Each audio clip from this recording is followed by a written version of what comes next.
Alors je vais t'expliquer un petit peu le contexte pour que tu puisses comprendre. Je suis de la première génération d'enfants nés en France, de parents immigrés d'Asie, tu vois.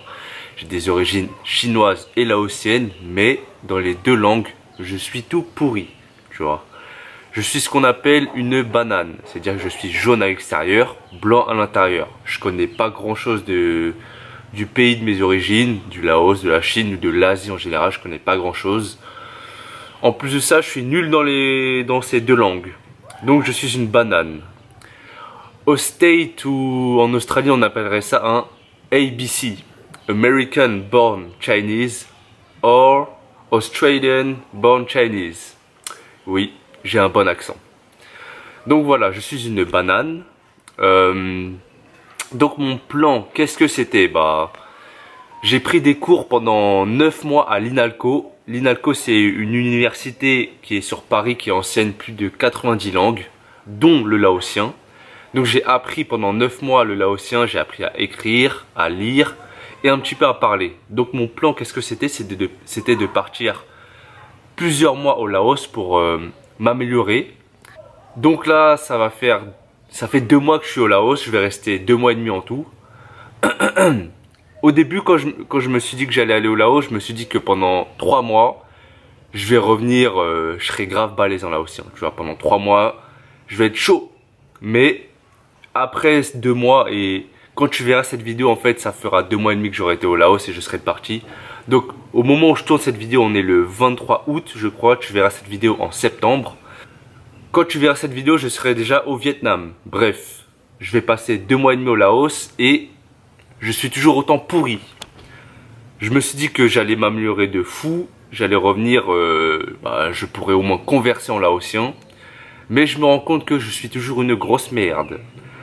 Donc mon plan a échoué. Et en fait quand j'étais là en fait je suis dans le sud du pays, dans une île. Quand j'étais dans le nord du pays, vers Luang Prabang, etc. Il y avait un Suédois qui habitait au Laos depuis 7 ans. Et il m'a dit qu'il a mis 3 ans pour apprendre à parler. Donc moi à côté 3 mois c'est rien du tout. Donc voilà. Ça me fait chier de ne pas pouvoir parler la langue de mes origines parce que je pense que on a une richesse, une culture qu'on va perdre. Pourquoi? Parce que si nos parents et nos grands-parents meurent, bah la culture, la langue, toute cette richesse, on va la perdre, tu vois. Parce que nous, les Français avec des origines asiatiques, bah en général, on s'intéresse pas trop au pays de nos origines, tu vois. Et moi, c'est ce que j'ai voulu retrouver.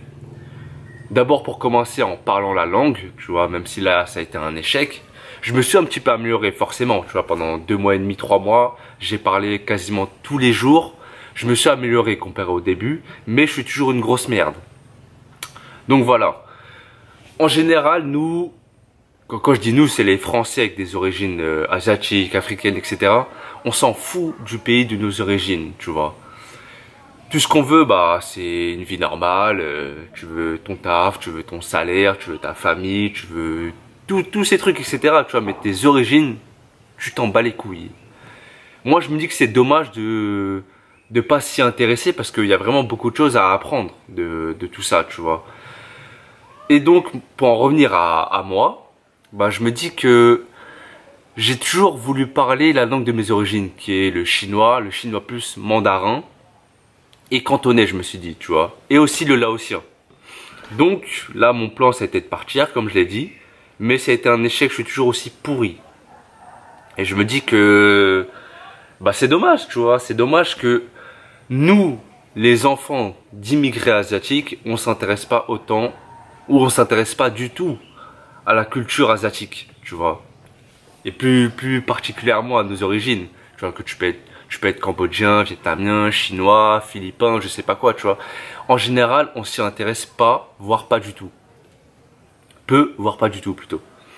Bref, pour en revenir à moi, en fait, je peux même pas parler avec mes grands-parents, tu vois, qui sont en France. Ils parlent soit chinois, soit laotien, mais ils sont pourris en français. Moi, je parle français, mais je suis pourri en chinois et je suis pourri en laotien. Donc, jusqu'à maintenant, j'ai jamais pu converser avec eux. Même petite conversation de rien du tout. Ouais, alors comment ça se passe à l'école? Ouais, alors comment ça se passe au travail? Ou trucs comme ça, tu vois. J'ai jamais pu converser avec eux, j'ai jamais pu parler avec eux réellement. Donc c'est pour ça que moi j'étais déterminé vraiment à apprendre le laotien parce que le Laos m'attire plus que la Chine. Question de mentalité, etc. Je vais pas m'attarder sur les détails, mais je m'intéresse plus au Laos qu'à la Chine actuellement. J'ai voulu apprendre le laotien pour vraiment discuter avec eux parce que jusqu'à maintenant j'ai jamais pu discuter avec eux. Une petite conversation, tu vois, j'ai jamais pu. J'ai toujours dû passer par ma mère, ouais, dis-lui ça. Et quand on me parle, ouais, qu'est-ce qu'elle a dit, traduis-moi, tu vois. Mais moi parler avec ma grand-mère ou moi parler avec mon grand-père directement, j'ai jamais pu, tu vois. Et je me dis que c'est dommage, tu vois. Et jusqu'à maintenant, j'ai 23 ans, j'ai jamais pu discuter réellement avec eux, avec mes grands-parents. Alors que tu te dis que les grands-parents, ils ont vraiment beaucoup de choses à t'apprendre. Toute leur sagesse, toute leur vie, tout, tu vois, plein de choses. Et moi, j'ai jamais pu parler avec eux, tu vois. Donc, je passe à côté de quelque chose. Et je me dis que je dois pas être le seul dans cette situation. Je sais que je suis pas le seul dans cette situation où je parle pas la langue de mes origines, où il y en a beaucoup qui ne s'y intéressent pas. Mais je sais que aussi de pas pouvoir parler avec les grands-parents, je suis pas le seul dans cette situation, tu vois.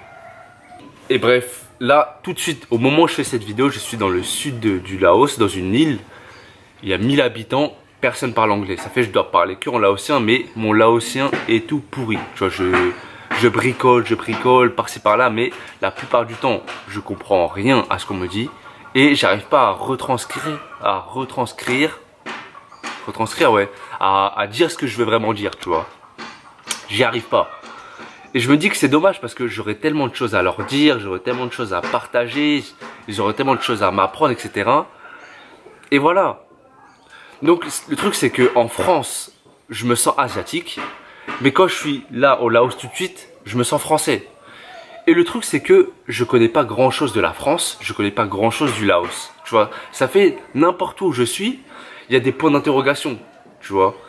Je suis en France, on me dit ouais, oh, chinois, etc. Tu vois, je me fais traiter de chinois, comme tous les asiatiques. Bref, c'est pas le sujet. Mais je me sens pas tellement asiatique.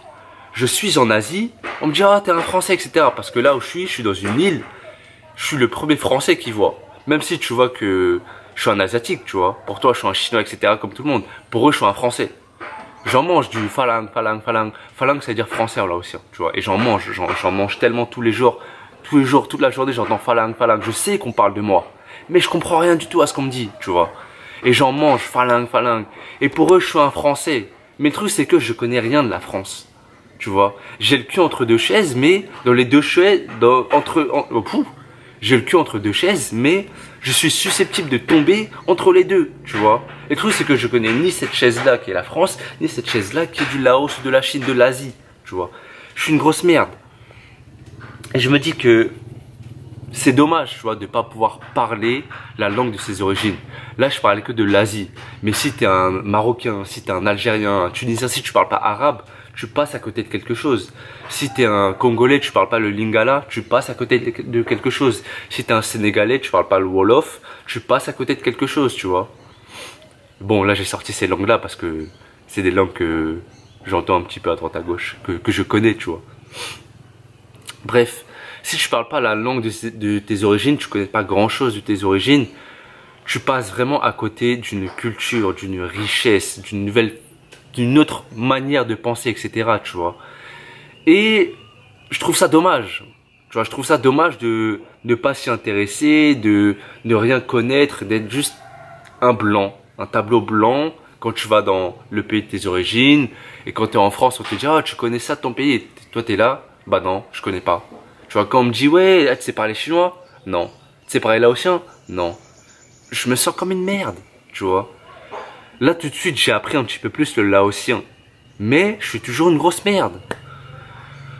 Ah, donc voilà. Mon plan initial a échoué. Je me suis dit qu'au bout de 3 mois, j'allais revenir en France. J'allais être grave chaud en laotien. Je pourrais converser, etc. Mais non. Le plan a échoué. Je suis toujours une grosse merde. Et je me sens comme une grosse merde. Donc voilà, je voulais juste partager ça. Je sais que je suis pas le seul dans cette situation. Je te dis à la prochaine. De la part d'une banane, jaune à l'extérieur, blanc à l'intérieur. À la prochaine, d'ici là, paix, rire, amour. Ah ouais, j'ai oublié de dire, si je parle pas le chinois ou le laotien, c'est que avec mes parents en fait, on parle en français. Ce qui fait que ma mère, elle parle plutôt bien français. Mais bon, avec mon père, lui, c'est un petit peu plus compliqué. Il a un petit français fatigué vu qu'il parle tout le temps chinois. En fait, lui, il essaie de me parler en chinois, mais il mélangeait des mots en laotien, tu vois. Ma mère aussi, mais bon. Ce qui fait que j'ai des petites bases en laotien, des petites bases en chinois, mais en gros, je suis tout pourri. Donc voilà, on parle en français ensemble, et souvent c'est ça. Même quand il nous parlait en chinois, mélangé avec des mots laotiens, en fait, bah, nous, les enfants, tu vois, on répondait en français. Et je pense que c'est ça le problème, c'est que on parle toujours en français, même si on nous parle en chinois. Enfin, on répond en français, même si on nous parle en chinois. Ou dans la langue de nos origines, tu vois, par exemple, des Cambodgiens, Viet, etc. Donc voilà, pourquoi je ne parle pas les langues.